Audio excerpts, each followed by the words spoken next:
Chapter number 1 है हमारा goods and services tax GST. अब जीएसटी में हमें किस वे में कैलकुलेशन करनी वो ये प्रोसीजर है, यहाँ पे हमें समझना। फॉर एग्जाम्पल एक ऑब्जेक्ट हमने ले लिया, देखो यहाँ पे क्या होगा कि एक ऑब्जेक्ट है, सपोज दैट उसकी 100 हमने सेलिंग प्राइस ले ली, या जो ऑब्जेक्ट वो खरीद के लाया मैन्युफैक्चरर या होलसेलर रिटेलर, ये कुछ वर्ड आएंगे यहाँ पे, मैन्युफैक्चरर होगा, होलसेलर होगा, रिटेलर होगा, डीलर होगा, कंज्यूमर होगा। तो लास्ट स्टेप क्या बचता है? कंज्यूमर, ठीक है ना। जैसे कि अपन लोग जो होते हैं मार्केट में जाते कुछ भी लेने, तो कंज्यूमर भी जो बना रहा है वो मैन्युफैक्चरर है, जो होल में सेल करेगा वो होलसेलर होगा, ठीक है ना। तो ऐसा कुछ कॉन्सेप्ट होगा, लेकिन इतना ज्यादा डीप में तो नहीं पढ़ना। फॉर एग्जाम्पल ये ऑब्जेक्ट ले लिया, या ये एक सेलर है, ठीक है ना, इन्हें उसको कितने में सेल कर रहा? 100 रुपीज। अब उसने बोला कि यहाँ पे हम 10% डिस्काउंट दे देते इसमें। तो अब एक चीज सुनना कि जब भी ये ऐसा स्टेटमेंट लिखा हो कि ऑब्जेक्ट पे हमें डिस्काउंट देना, तो डिस्काउंट केवल दिया जाएगा MRP पे, ये याद रखना, मैक्सिमम रिटेल प्राइस पे, इसी पे डिस्काउंट दिया जाएगा। डिस्काउंट के बाद जो अमाउंट बचेगा, जैसे मान लो यहाँ पे हम क्या करें, 100 से 10% लेस कर देना, डिस्काउंट मतलब यही हुआ। तो फिर कितने का हुआ? 100 से हमें 10 लेस कर देना, तो बचा क्या? 90। अभी परसेंट वाला कॉन्सेप्ट हम आगे बताएंगे कि कैसे सॉल्व करना। तो 90 रुपीज सेल है। अब सेल पे उसने ये बोला कि भाई 10% इस पे आपको टैक्स देना, जो कि गवर्नमेंट पे होगा। इतना तो उसका काम हो गया, ठीक है ना, शॉपकीपर का, कि 90 रुपीज उसको मिलेंगे। लेकिन अब इस केस में वो 90 रुपीज वाली जो आपको सर्विस दे रहा है उस पर कुछ टैक्स देगा गवर्नमेंट को। तो टैक्स कितना है? 10%। तो 10% के केस में क्या होगा? 90 का हमें क्या कर देना? 10% और इसमें आके ऐड कर देना, तभी ये 10% केस बढ़ेगा। यहाँ पे ये कैंसिल, मतलब 9 रुपीज किसको चले जाएंगे? गवर्नमेंट को। अब टोटल ऑब्जेक्ट कितने का होगा? 90 का तो वो था, टैक्स हो गया 99, ये टैक्सेबल पेबल वैल्यू होगी, मतलब इतना उसको पे करना पड़ेगा। अब इसको शॉर्ट वे में देख लेते हैं। ऑब्जेक्ट था 100 का, इस पे हमने डिस्काउंट लगाया 10% का, ऑब्जेक्ट कितने का बना? 90 का। अब इस पे हमें 10% टैक्स पे करना, तो ऑब्जेक्ट कितने का बना? 99 का।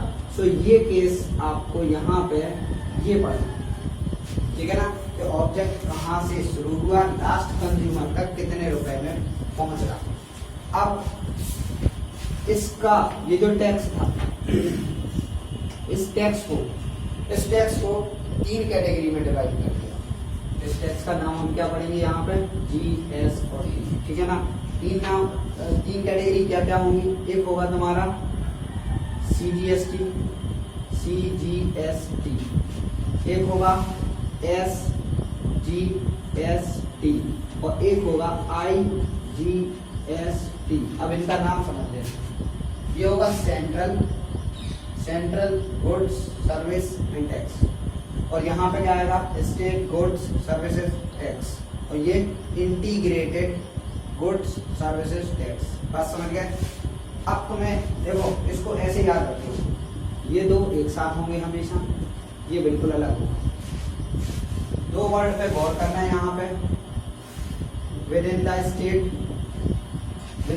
स्टेट मीन्स, जैसे यूपी वाला केस है तो यूपी में ही उस ऑब्जेक्ट को बना रहा है, वो यूपी में ही बेच रहा है, ये हो गया विद इन द स्टेट। इसको हम क्या बोलेंगे? इंटर स्टेट के इंट्रा स्टेट,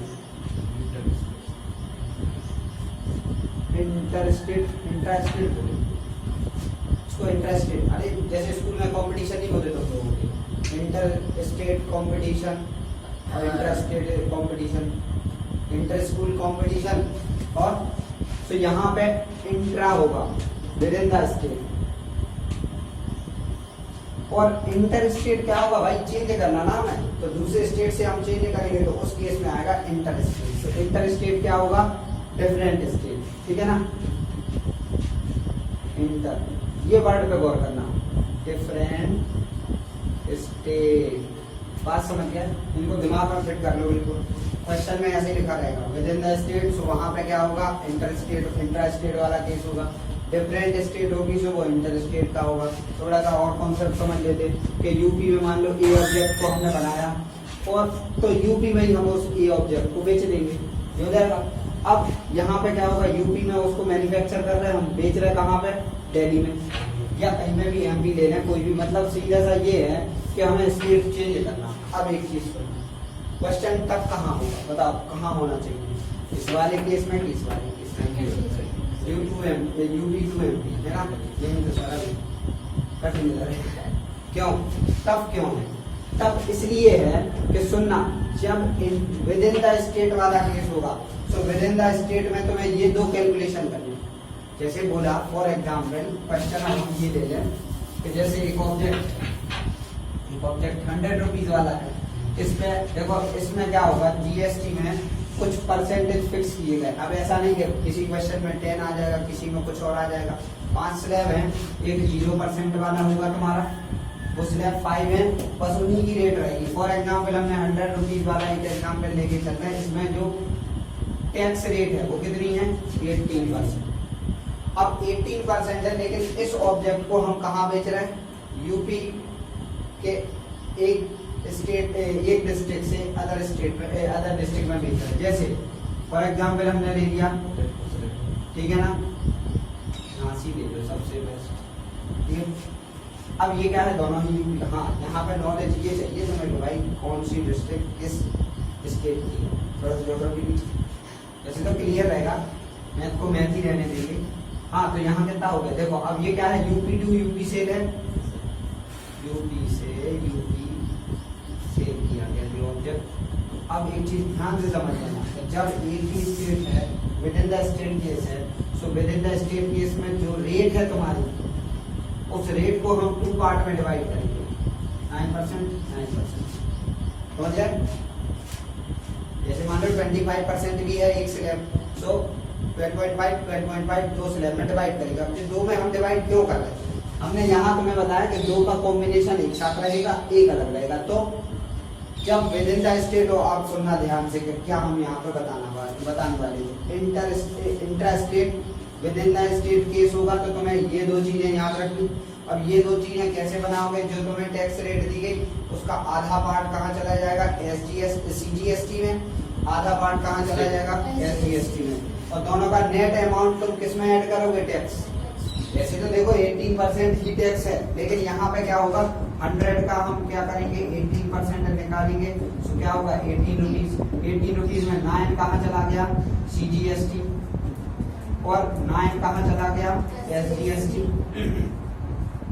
तो ये होगा। अब क्वेश्चन कैसा पूछा जाएगा कि जो सेंट्रल गवर्नमेंट है उसको क्या मिला, सेंट्रल गवर्नमेंट को सेंट्रल वाला मिलेगा, स्टेट गवर्नमेंट को स्टेट वाला मिलेगा। अब सुनना क्वेश्चन यहाँ पे इसका टफ सिंपल है बिल्कुल।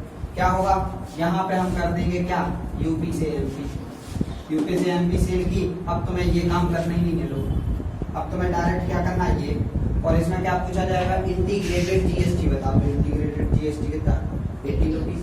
अब 18 रुपीज को ऐड कर दोगे तो टोटल पेमेंट कितना करना पड़ेगा कंज्यूमर को, बस ये है चैप्टर का इंट्रोडक्शन। ठीक है। अब एक चीज और समझ लो कि इनपुट टैक्स और आउटपुट टैक्स क्या होती है। जैसे हमने दो पर्सन ले लिए, एक ए है एक बी है। ए ने क्या किया, ए ने जब इसको बेचा, 3 ले लो, 3 से आएगा समझ, ए बी और सी 3 लोग। अच्छा ये जब देखो ए से बी ये परचेज करेगा ऑब्जेक्ट, ये पे करेगा।